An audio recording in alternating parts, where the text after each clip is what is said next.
Bundan 6 yil oldin, ya'ni 2019-yilda boshlarida menga birinchi marta joystick ushlab yurishlarni o'rgatgan akam bilan bugun lobbi o'ynab ko'rdim. Даже pritsel ochib otishlardi yokida sakrashlardi, sakragandan mushlab qo'yishlargacha o'rgatgan o'zimni akam bilan lobbi o'ynab ko'rdim va shuni sezdimki, o'yinim ancha unikidan kuchliroq. Lekin uni o'yini hali ham o'sha eski sezonda ritmida. Bu video sizga qiziq bo'lmasligini o'zim bilaman, lekin sizga ham kimdir o'rgatgan-ku, to'g'rimi? Yoki o'zingiz o'rgangan bo'lsangiz u boshqa narsa, lekin sizga kimdir o'rgatgan-ku, o'sha insonni atmetga qilib ketish esingizdan chiqmasin. Va video davomida o'sha akam bilan o'ynagan o'yinda qiziqishlarga boy holatdagi momentlarda sizlarga qo'yib bermoqchiman. Agar qiziq bo'lsa, videoni oxirigacha ko'rib bir dona like bosib qo'ysanglar xursand bo'lgan bo'lardim. Qani go bo'lmasam.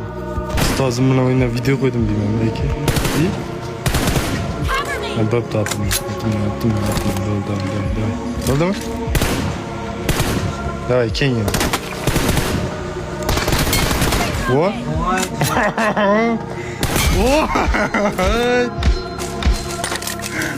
Ustoz shogirddan, shogird ustozdan o'tmasa, shogirdmi deydi. Tanisiz endi, ko? Oy, işte yetmedi.